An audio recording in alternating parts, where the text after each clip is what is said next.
I like that concept, a default low. You know, because And I brought this up to you so many times where we have our ups and we have our lows. And what you're telling me is that your low is low. the Yeah. ultimate low.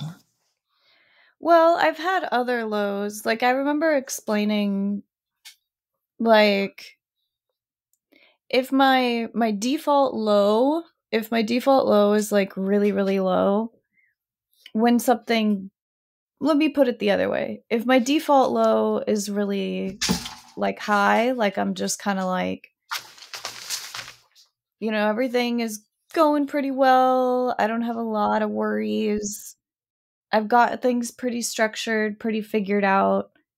And let's say something really devastating happens, like you get fired or, you lose like a connection, friendship that you have with somebody, then it's like when it hits me and I need to like initially cry, it's a little bit easier to handle because I'm not in a bad place in my life.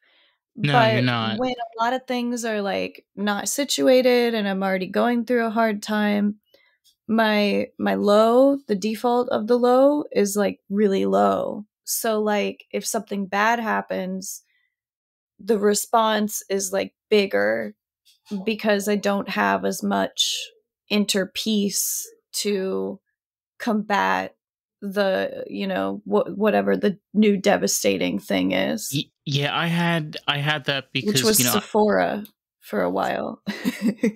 for for me though, you remember this, like I was dealing with bad finances. I still am. And I had my ultimate low where I couldn't even buy shit because I didn't have the money to do so.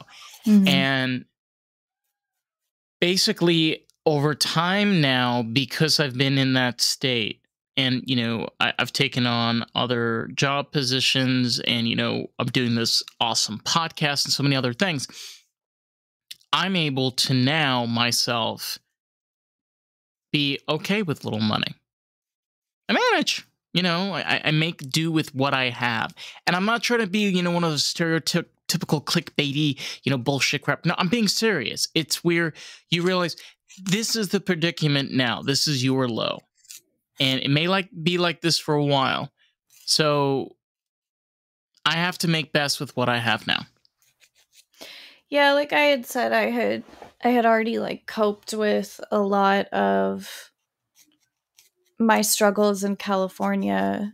And then when I come here, I don't have as many of I don't have the same coping skills available here as I would there. Like I said that my apartment was like a place of peace for me, and so I don't have that anymore. For me it was Israel. So like I know for you it's LA, but for No, me it it's would not be LA. It's the apartment inside of LA. But it's yeah, it's okay. I know where I understand where you're getting at. It's like that place of peace. it's my escape zone, like where I had an I apartment would like go that too. in Israel. Yeah, it was the one that I had in Achlaot that faced Gan Soccer, which was a park. So I totally dig what you're saying, honey. I feel you. I definitely get that like place that you go to and there's the spices that you know where they are. There's that stove that's ever so familiar. There's that butcher's block that you've written and typed on dozens and dozens of times. There's so many of those elements. Damn, I'm fucking stoned.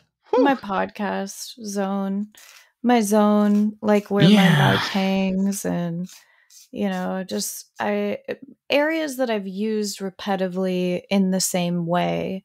So I'm kind of like using spaces for like the first time. And so I haven't gotten them like broken For the into. first time in Like when I forever. sit down, it's Sorry. like I don't have any of my like regular things around me. Like I don't have my candles.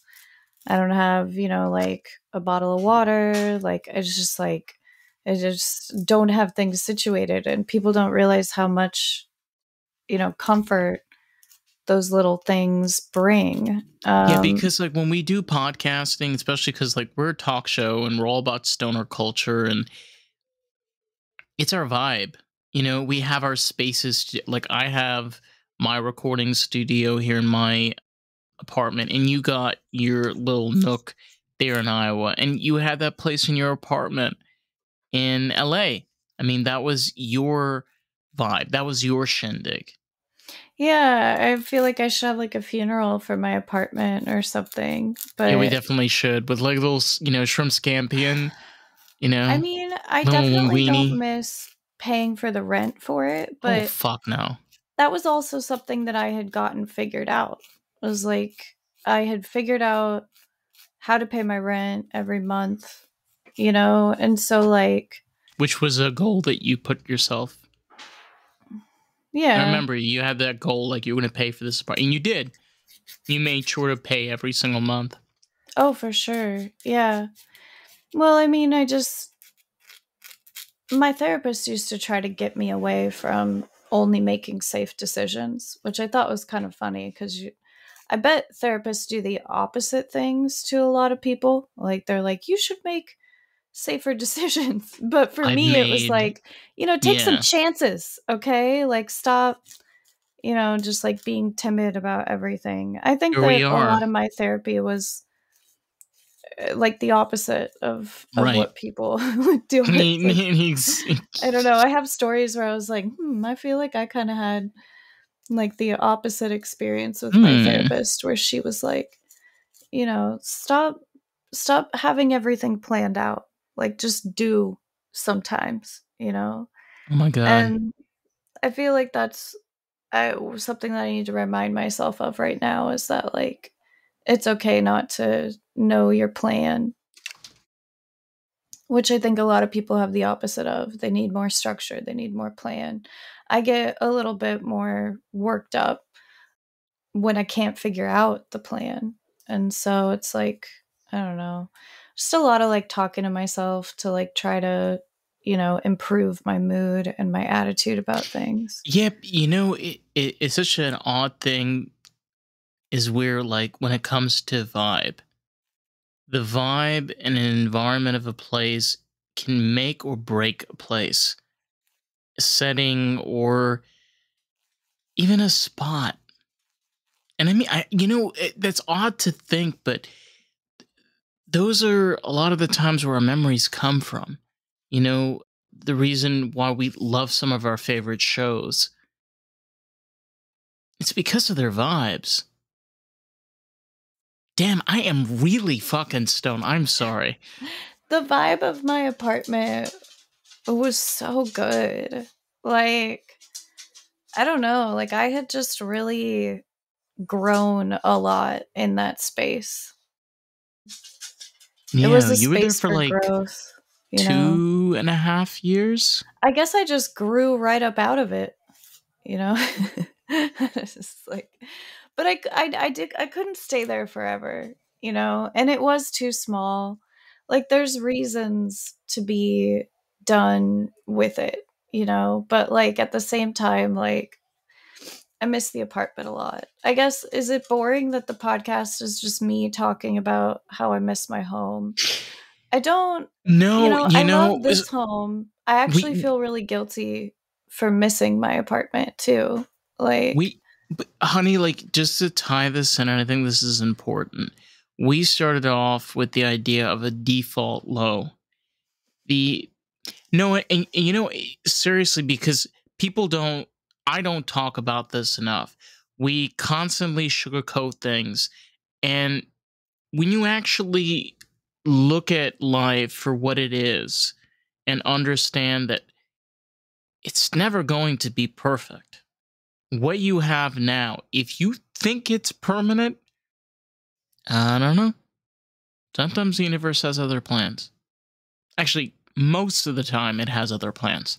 I was just like trying to force things into a specific way is Oh, really, yes. really detrimental.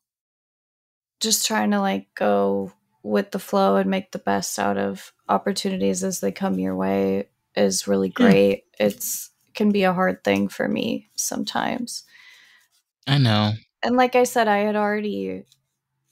had spent 2 years or more working on improving the vibe of the current situation that I was in. So I had put a lot of work into making it a good environment for myself. All the time, I was thinking, gosh, what would make me happier if I had more friends? Okay, I'll keep talking to everybody. I keep, trying to get everyone together, keep trying to make connections, keep trying to come up with fun stuff to do. Like I made friendships. I made friendships with, I found my favorite stores. I really, really worked hard improving the environment around me. So I'm just Some gonna do that here.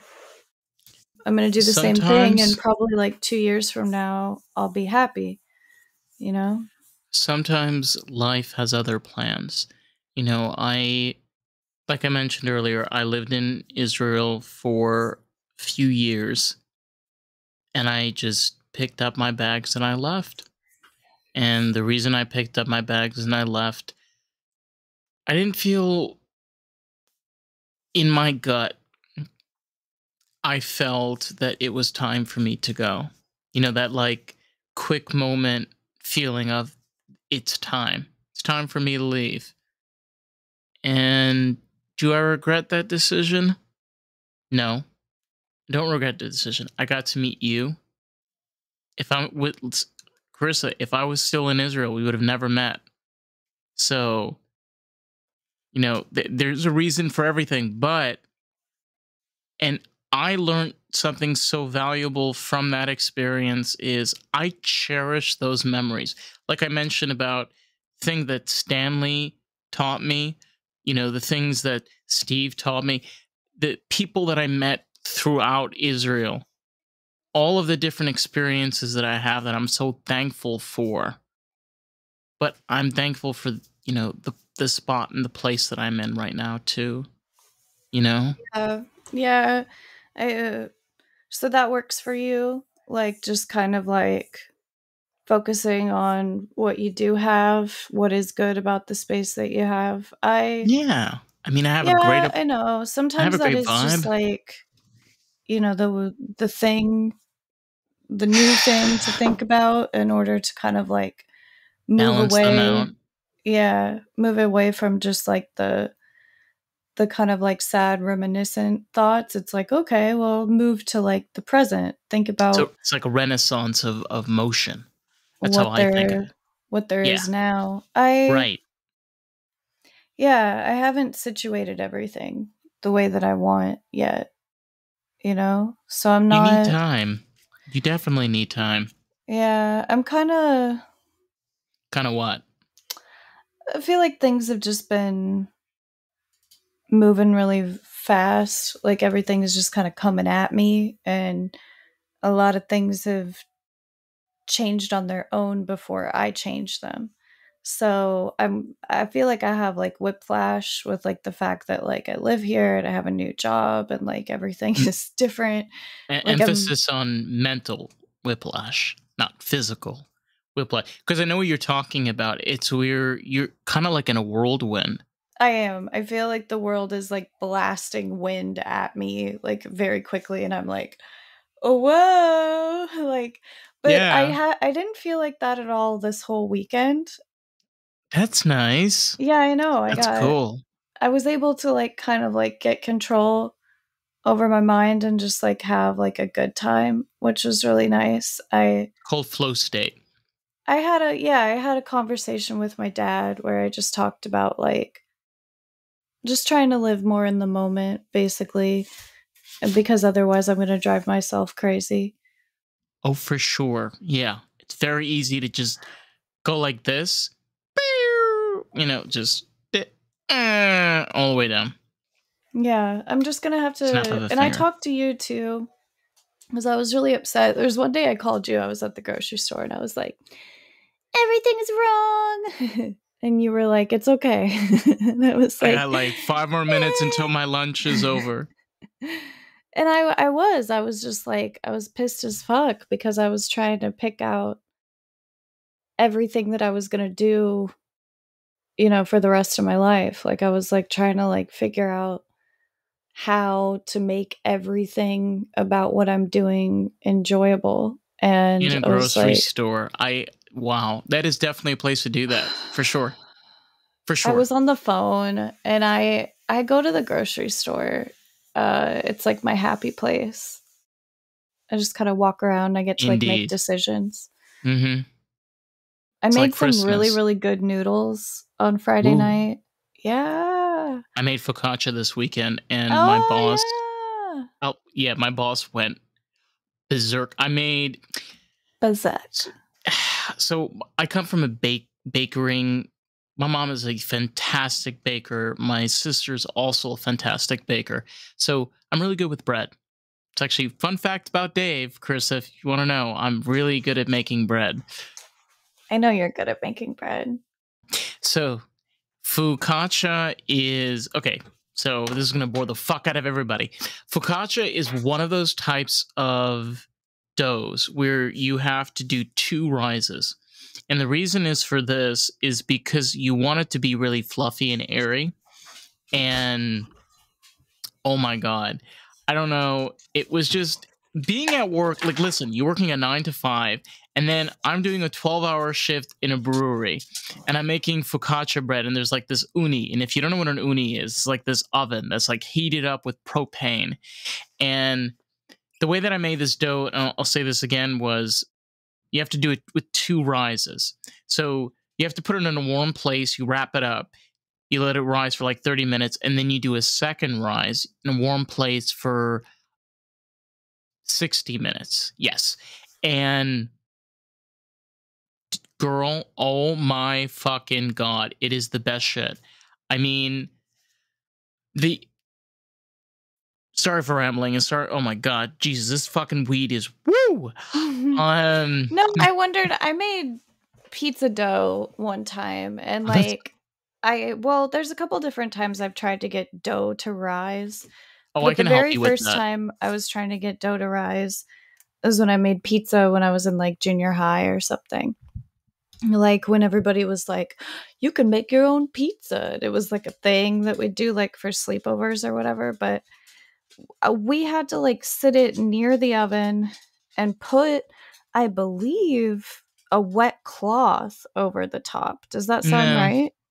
So this is going to blow people's minds away. The way that the fundamental ingredient for making dough rise is actually the flour. What? Isn't it yeast that rises? So, yes, yeast is important depending on the type of yeast you're using. However, if you use a flour that is less gluten, the dough has a harder time to rise. There isn't enough gluten, there isn't enough air that is breaking down those molecules.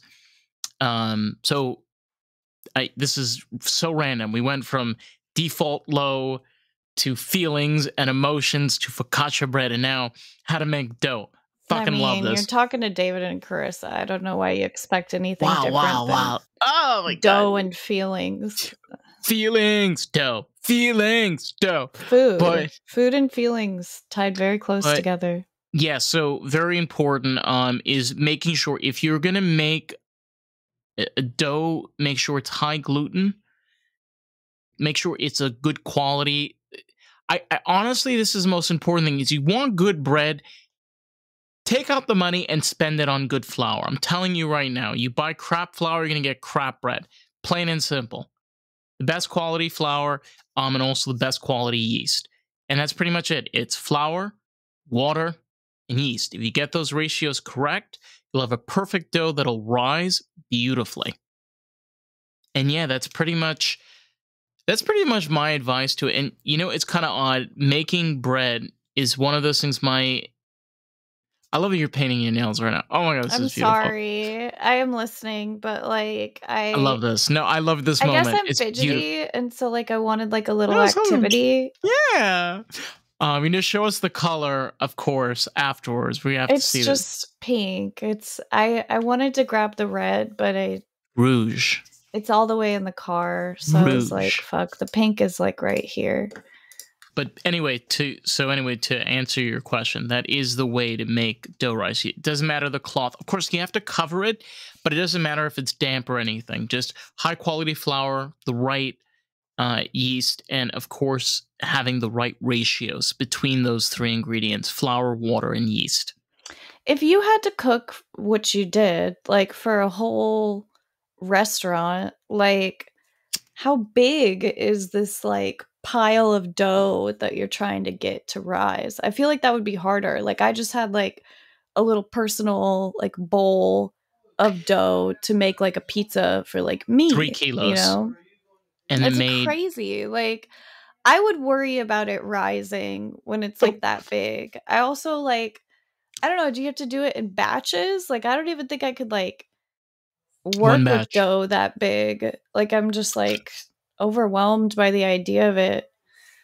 So when we make our pizza dough, we use 2 separate machines to make one full dough. So you at least have the help of a machine.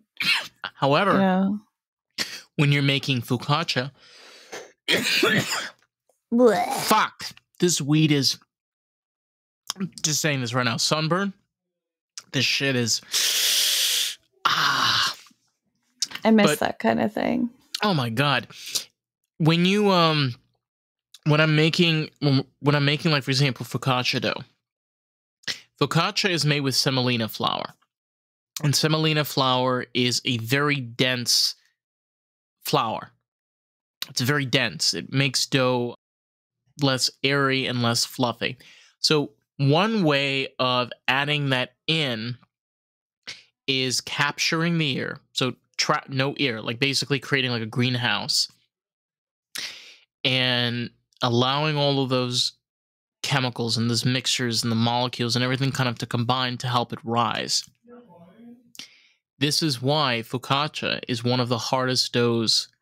There are many others, but focaccia is one of the hardest to make because it's very airy and fluffy. And if you fuck up just a little, it's too dense.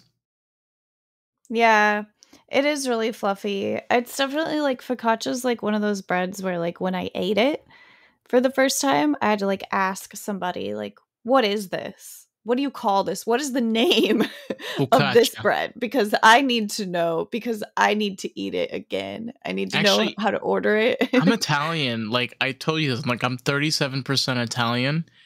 So I don't know, maybe it's in my blood or something. Ooh. It's really good. You have focaccia in your blood, is that what you're saying? Well, because I have Italian running through my veins. I mean, I guess. No, and it's also because like food was a very big part of me growing up, and I was around a lot of creativity. Now, come to think of it.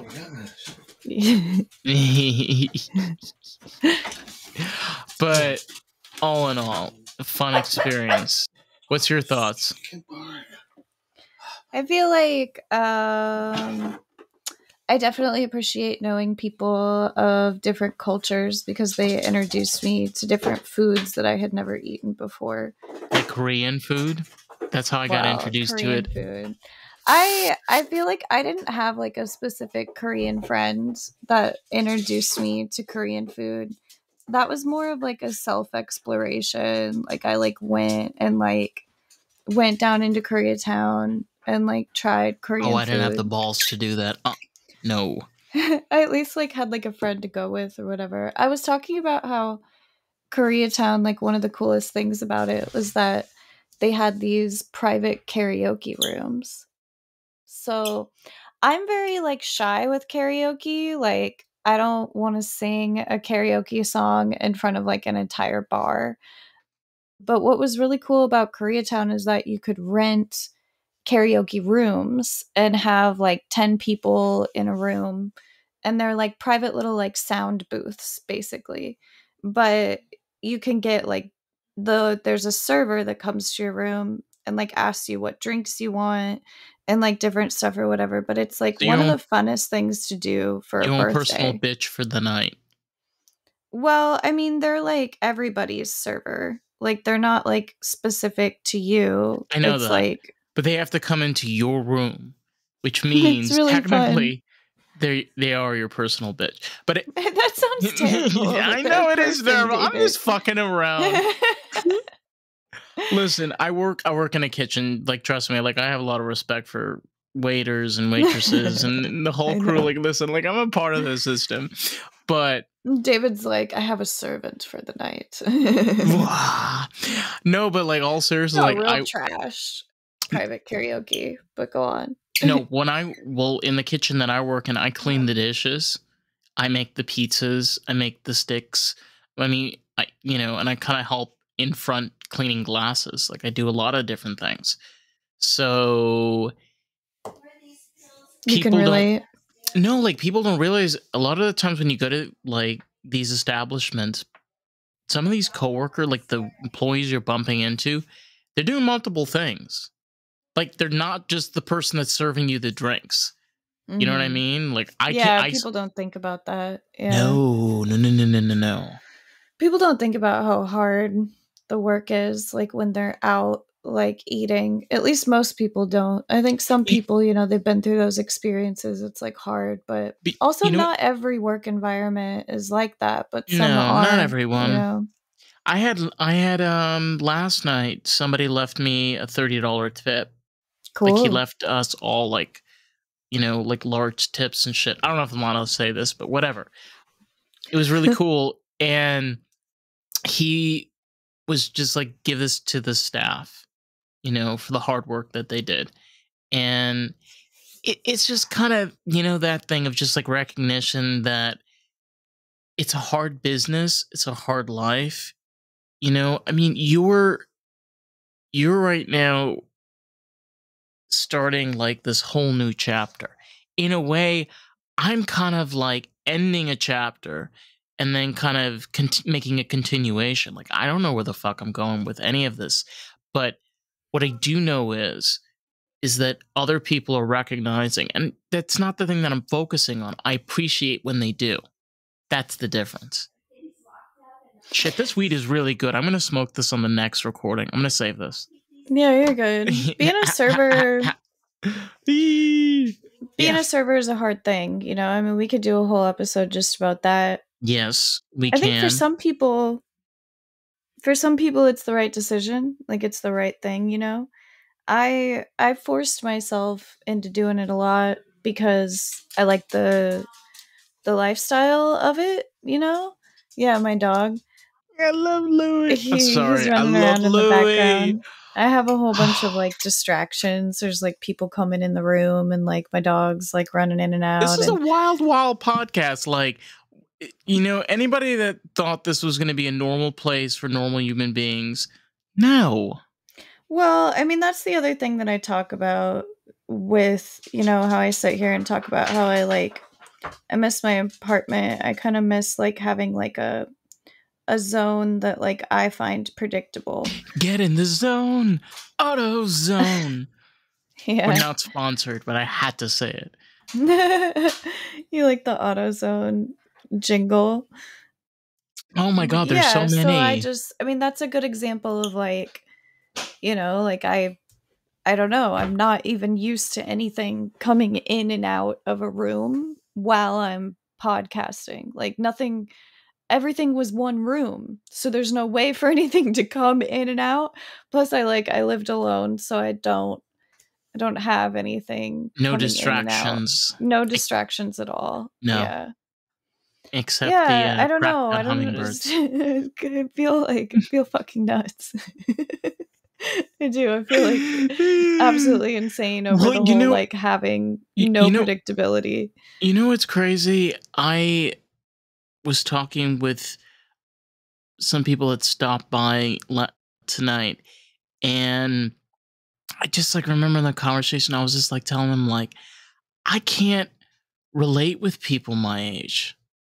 And I feel the reason I can't relate with people my age is because I don't know. I just, when you hit rock bottom and you've been smacked, spit, licked, tickled, tripped, trapped, and cracked so many times, it's just where you realize, for myself, I find that I've realized that I just appreciate the moments that I got. Can't hear you, honey. You muted your mama capadano. No. You, girl, you muted the manakamano. You muted the manakamano. Because I'm a fucking professional over here. You I muted feel like you the carried it manakamano. perfectly fine without me talking, though. Like, Yeah, I feel like it wasn't even necessary for me to Yeah, I speak. did a bit. I pretended that I couldn't say Carissa muted the microphone. I said, Mina Monaco. Did I never told you, David, that I had a dream after our last podcast. Oh my God, you had dreams? Jesus. I had a dream that David had bought a mansion. And it was like huge and like special and beautiful and like already like mostly decorated. And it had like a fucking like music venue in it. And you were going to be able to like play concerts like at the mansion that you had bought. And it was just like, I never even told you about the dream because it was so elaborate and so crazy. Have you and met I was me? like, huh? Have you met me? You had bought a mansion, David. You were like a billionaire and you had bought this like, you know, I would never mega do mansion. That. I would like, I know this may sound baffling, but I don't know, but if I ever had large sums of money, I don't see myself buying a mansion. It's just not. Not in this reality, but in the reality in another of my reality. dream. in Carissa's dreamland, yes. In my dreamland, it was okay. It was really cool. But I had asked you because the mansion was so big that I was like, I could just live here and you'd never even know that I was here. And you were like, honey, I don't know. And I was like, what? You're not going to let me live in your giant mansion? And you were like, I don't know. And I was like, oh my God. And I was like, I'll just keep asking. Maybe eventually he'll let me have one of these mansion rooms. Hold it. Pump the brakes, honey. There's disc brakes now. They're no longer drums. Okay. You wanted to live in this elaborate mansion that it was also giant, David. Oh my God. And had also a concert hall that had venues. It was like a city. Like you had bought, you know, like an estate. And I was like, so this mansion room in this wing, I was willing to pay rent for it. It's called Dave's Cove by you. Yeah, it was great, man. That's what it's called. Parts of it were like really, really retro with like sweet ass like wallpaper and like cool like the strangest like windows and like it was a good world. So when you come up to the lobby, there is just like a line of like 1977 Cadillac Fleetwoods, you know, convertibles, just black, you know, and then this is where it gets, oh my God, this is where it gets better, Carissa. This is going to blow your mind. There's a massive, giant chocolate fountain in the lobby. I mean, honestly, that's kind of what like the level of my dream was, like that there would be like a chocolate fountain and like you would pull up in like a flying car. Like it was a crazy ass dream. 100%. I don't know. I watched a bunch of spooky stuff, which I never watched scary things. Oh boy. You know, because it's October right now. A lot of people are watching like scary things. October 13th is coming up. I'm doing a podcast. We're doing a podcast. Having good I think vibes I don't know what into time I work. Stone World. I Yeah. don't know what time I work tomorrow. I work tomorrow. What time do you work tomorrow, David? Working 9 to 5. What a way to make a living. 9 to 5. So do you have to be there at 9? Yes. Yeah. I It's wish I had groovy. like a set time like that. Like, I don't know. Mine is like always different. No, I don't wish that upon you. Nope. Well, I mean, at least in that regard, I don't want things to be so the same all the time, but you know, for me, this may seem like, oh my god, he is so new culture. I don't like a structured work schedule. I would just like to know when I work. Like, it's fine if it's going to change all the time, but I do need to know when. So with this job, it's just complete bullshit, because there are days that I come in there and it's just crap for the whole day, you know. And the problem is that in that type of environment, for me personally, I just feel I've wasted 8 hours of my day every day, just wasted. And maybe I should have a different perspective towards it. Maybe I should. I don't know. That's just the way I view it personally. But I don't know how other people don't feel that way. I felt that way quite often. Like, wow, I've just wasted an entire day of my life. Like, yeah, it was for a paycheck, but like, wow, what a fucking waste. I think that's because you know that you're capable of doing something better with your time. And some people are just, I don't know, they figured out how to make their job their potential, or they don't care, or they don't have the potential. See, the difference, I heard this explained to me the other a while back. But right, we live in a world where there's the internet, and there is a lot of fish swimming in the ocean. A lot. So you gotta be able to like swim between those fish to be able to get to the very top. Yeah, gotta swim. Just keep swimming. Just keep swimming. And back in the day, there were less fish in the pond, or the ocean, whatever the fucking shit it is.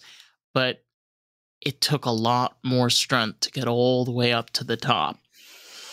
So, different perspective, different potential. You know, it's understanding there's reality, and then there's your life.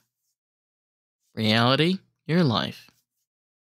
Your life, reality, it's like this, Carissa. Funny how, like, I always used to think to myself, like, you know, oh, I've wasted a day, like, and I would daydream about like moving to California, and that would like, you know, change everything. And like for a while it did, for a long while. And then even that reality became kind of the same, where I was just like working to like pay bills, and I couldn't really like do exactly what I was like passionate about anymore. You know, I think a lot of it had to do with like breaking my shoulder.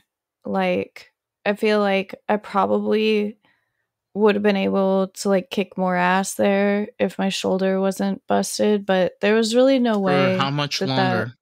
For how much yeah, there's longer? no way that I wasn't gonna bust my shoulder. So like, I don't know. Just, but I when you told me, I think to myself about like what went wrong in California, and I think a lot of times I'll block out the fact that I ruined my shoulder, and then like I'll think about California, and I'll be like, oh, that's because I ruined my shoulder. When you told me, you know, like, and then I know it, but I don't consciously know it. Like, I'll forget that like a lot of the problem was my shoulder. Carissa, you forget when you told me.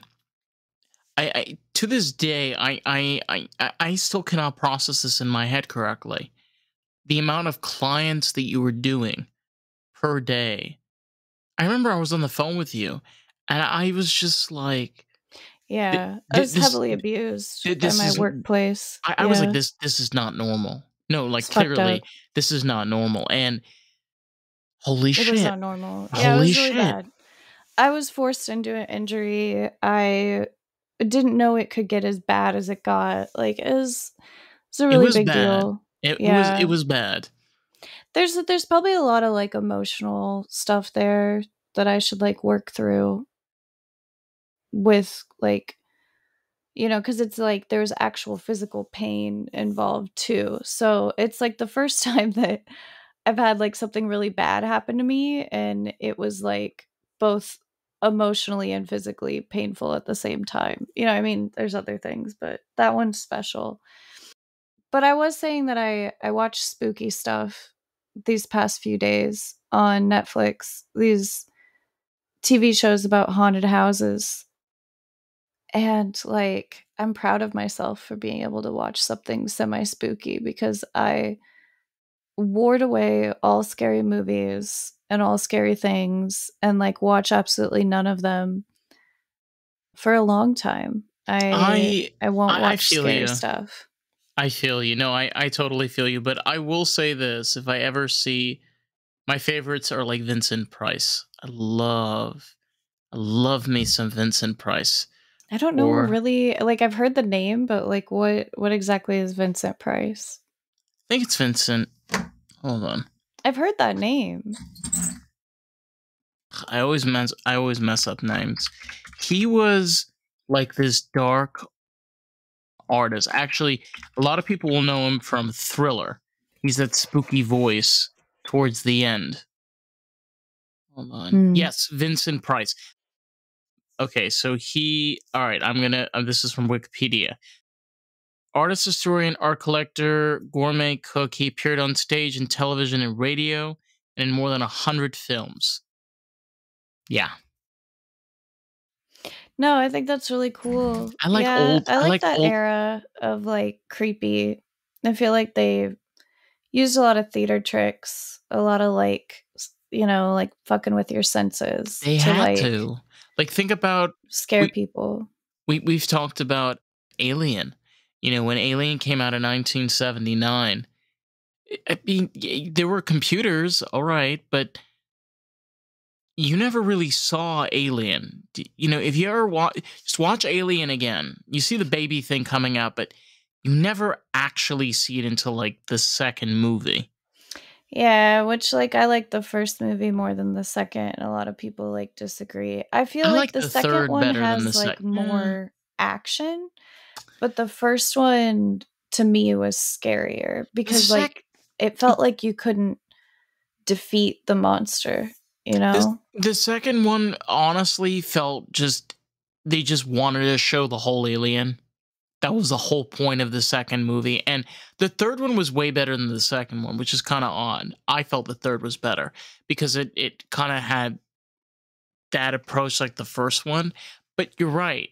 Using those type of special effects is what makes those scary movies way the hell more fun. Because you're like, oh, hear that? Shit. Oh my Yeah, where they mess God. with like all your senses. Yeah. Yeah, I like I don't that. know. There were certain things in the sometimes they like over dramatize something that's like not that big of a deal. Like I know. and that can kind of like take me out of it. I'm like, this really isn't like that big of a deal. Then it's like it's not as scary, you know? But sometimes I mean, I guess they like have to work stuff up, in order to like see what works for everybody who's watching. But there's some times where I was like, this is just not that big of a deal. But Well, for the it's most part, I like, really enjoyed being spooked out, and I'm proud of myself that I actually like watched something scary and could like somewhat handle it. I don't know. no, I think that's I awesome. I I love was that. talking to I went out and was around some kids, and we were like out in like a campground area. I went to a bonfire the past couple nights, and the kids were referring to the forest as the Pennywise forest. And they were so casual about it and like not scared at all. Like just like, yeah, it's the the Pennywise forest, like fucking murder clown lives in the forest out there, and they just like thought it was funny and like fun, and it's like, Is any of this true? what? No, it's just like kids like coming up with like funny stuff. You you got to be careful about that shit, because Why? well, because there were cases in New York, especially where there were talks of these random cabins, and there were quite many of cases where these people were missing their screws. I don't want to get too depressing, but to basically put it short, when Reagan was president, he basically disbanded mental asylums. So, I mean, they weren't in the best conditions when he dismantled them, let's be honest. But what basically replaced it was nothing. So So, you're saying that like people who were mentally ill and had probably been through like shock therapy and different things like that just ran to the woods and like lived in the woods. That's a yeah. great premise for a scary movie. Oh, well, there's a lot of them. I mean, especially in New York, because where I grew up in Rockland County, it's right out of the city. You can imagine some of these people that were in those asylums in the city. Where the hell are they going to go? They're going to drive out to upstate New York, and hide out and find a place low where they can't bother anybody, and they can find out who they really are and that kind of shit. And think about it, a lot of scary movies, where do they take place? I mean, but that's like implying that people with mental illness are dangerous. No, it implies that New York had a large amount of people that were mentally ill. And because of the shutdowns, a lot of them got released. So there were more cases because more people were out. It's not the fact that it's blaming, it's when you have 100 people compared to 50, there's more probability. You understand where I'm coming from? Yeah. I get it. I feel like I don't know. It's an art form that I kind of like had brushed off for a while. Like this like being able to tell stories that are like scary. Like I It's a mean, I spooky guess season. I had been really I love books and I love reading and I love stories and I love fantasy. Like But R.L. I for a Stein. long time had kind of like brushed off like the scary side of fantasy and Do you like how remember? much imagination is there and how much creativity there is. Like I had kind of like strayed away from it because I don't like being scared. Goosebumps? Do you like But I'm Goosebumps? like reminded again of like how cool it is. How it lets the mind like be free. Hmm. Oh, definitely. It definitely allows you to be free. It definitely allows you to be like, oh my God, I just peed my pants. Question for you. Do you like Goosebumps? Do you remember Goosebumps? Well, yeah, I liked Goosebumps. I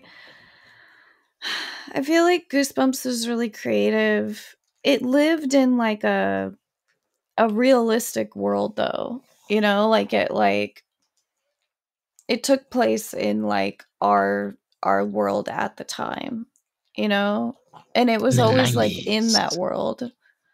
In the So it 90s. didn't jump around like nearly as much, but I think it's good. I think it's interesting how like some children can watch like, Texas Chainsaw Massacre and It the Clown, and then some children should not even watch Goosebumps. It's interesting how all people are very different. Like it doesn't have Oh, for anything to sure. do with the age really of the child. It's like Kind some of. people care and some people don't. It kind of does. It always, there's always a possibility that it does, but I'm just saying that like it's not determined by age, to be honest. Like age is a factor you should use when making those decisions, but like Somebody, it's some kind of, kids it just doesn't bother them to watch scary shit. I don't know. believe it or not, sometimes that could be an added benefit. A kid like that could be great, if they wanted to work in like the police force. They're just not afraid. They're just like, fuck No, it. that would be a really great career if that's something that they would want to pursue in the future. That's always like an opportunity. There's a lot of things you can learn. Again, I'm not a parent, but when you have kids, you can learn things about them as they grow up. Realize their strengths and their weaknesses and things like in that nature. And it's a great point. There are kids that can just like, it's just blood. Oh, his head just got bashed in. Big deal. And like I see that in adults too, where like I see adults that'll watch like the scariest things and be like, And like, for me, like if something that I'm not able, to me, it's a little too real, even though it's just like a movie. And like, I don't really like thinking about a lot of it, like I'm like, oh, like this is a little too gruesome for me.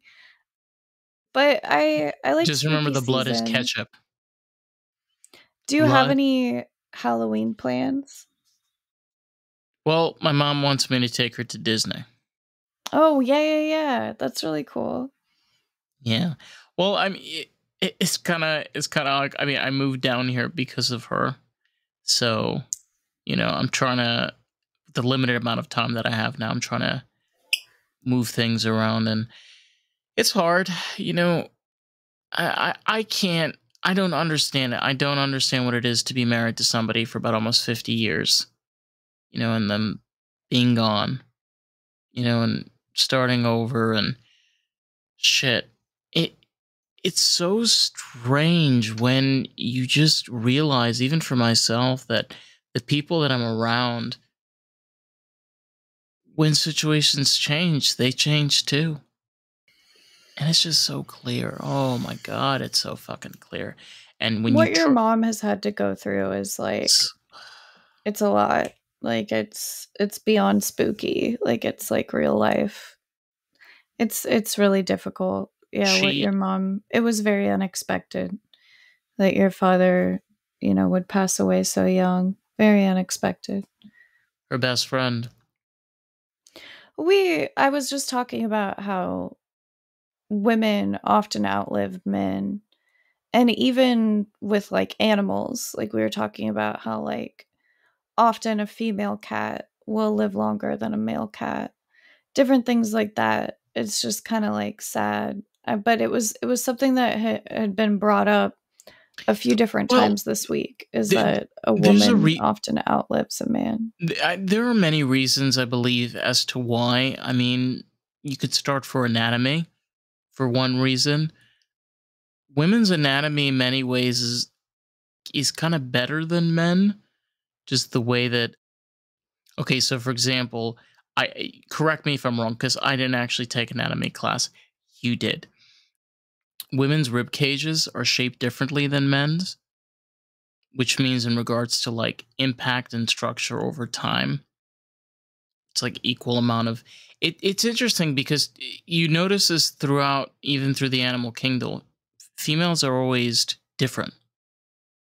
You notice that? Yeah, we're kind of like, I don't know, men are like more boxy, like more like triangle shaped. Women are, longer. Except my cat.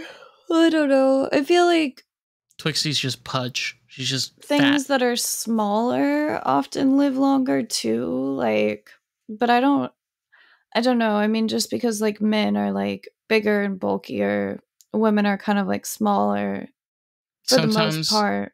Sometimes men outlive women. It just depends on the person. It does happen, yeah. Yeah, for sure. But I know there's like a big ass statistic, like that proves, that women really, and I mean, I was mostly talking about cats, but also, with human beings. You can. And we're talking about how your mother outlived your father and how it's really, it's hard because like for a very long period of her life, she learned how to live with him. That was the thing to work at and to accomplish. And then then everything changes. So And then she her falls. environment changed intensely. Like, we should probably be a lot easier on your mom than we are. I'm thinking about how hard it is for me, just like moving. It's where, like you said earlier, she's reached her default low. And it's really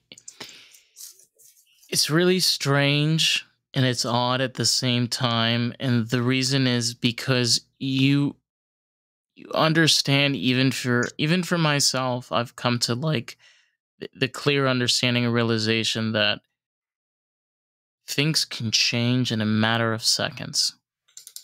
Mm-hmm. One phone call, one moment. That's all it takes. And honestly, I am fucking tired of working for the man. And if it means for me, like I said earlier, working more hours, being more tired, so be it. I am tired of being a fucking slave to the wheel. Tired. Well, it's like you need your apartment, so it's like kind of not even your choice at some point. It's like you just need a place to live. Are you yawning already, Carissa? Ooh. I read the statistic. Ooh. Women tend to live longer than men. They actually did a study on this. Yeah, I mean, it says that the average man lives to 76 and the average woman lives to 81. Okay. Which for me is a little low. Like, I expect to live into my late 80s, possibly early 90s. Remember, think about 30 years ago. If you ask somebody 30 years ago what old was, they tell you like 30. Now being in your 30s is like being in your 20s. That's kind of what it is now. And think about it, like now you're getting people that are in their 50s that are hip. That are not. It's fucking crazy. I see it all the time. I'm like, you're 52? Yeah, dude. What the fuck? I think There's a lot.